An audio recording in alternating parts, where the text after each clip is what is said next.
coming to last question, sir. So here, what is our message to the public towards government? How we can understand this government and responsibilities, roles, and what we, as a public, what should they get aware of this? Without people of India asking, we got democracy and a lovely constitution. We trusted our leaders. They were great men and women, public spirited. They sacrificed a great deal. They were wise, experienced, wonderful people, exposed to the rest of the world, all the best democracies in the world. But mere vote and shout do not constitute democracy. The only elements of democracy in India are voting. We do it with great gusto. There is tremendous political competition. Elections are like festivals in India, unlike any other place on earth. It's a fantastic thing. And shouting and protest and demonstration and Murdabad and Jindabad. They alone do not constitute democracy. There are definitely elements of democracy, but there is much more to it. Democracy means local governance. Most of the matters that determine our future must be in our hands. Democracy means that we as citizens have autonomy over our lives. Most of what we do as human beings is decided by us and our family. The government is not the king. Government is not the master. You are the masters. We are the masters. The government is our servant. We are electing them. And we are funding them with our money. It's not their money.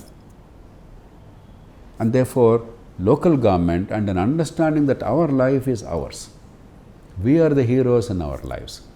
Because there are some things we cannot do on our own, these are only to be done collectively. You all can't build, each of us cannot build a school for our children. Each of us cannot run a hospital for our family. Each of us cannot have separate railway track for ourselves or a road for ourselves. Each of us cannot have a police force. We require a collective entity working to fulfill the collective needs. That's why we have the government. Government is not our my-bab. And unless governmental power is held to account, unless you and I as citizens are aware of what is happening, we don't merely view it as a 2020 cricket match. It is about our lives with our money. The way we look at Mohit Bhalla when he is elected here to take care of our things, none of us think that he is our my-bab. We respect him, we like him, he is a good person, he is managing very well. But we like him because he is managing very well. He is making sure the lift is functioning well, the watch and ward is good, parking is good, water supply is available, the flats are well maintained. We like him for that. That's the reason why he is put there. He is not our my-bab, he is not our God. We are the masters, we decide, we spend the money, we choose him. Unless we understand that in our lives we are the masters, citizens are the masters. But for the collective needs, we require somebody to represent us, with our consent to be there, to make decisions. And they must be funded to meet our collective needs. And therefore, we must be eternally vigilant. If we are not, we are the ones who suffer. I think that understanding must be there. And young people in particular, you do your own thing in life, but recognize if the collective good is not promoted, if mosquitoes are not controlled, if water supply is not proper, if electricity is not in a good shape, good quality, reasonably priced electricity available to all of us, if roads are not good, they are all pockmarked, if the traffic is maintained terribly and people die in accidents, if a bit of a rainfall leads to flooding in Hyderabad city, all these things affect our lives. And government is nothing but an organization we created to meet those collective needs. So pay attention.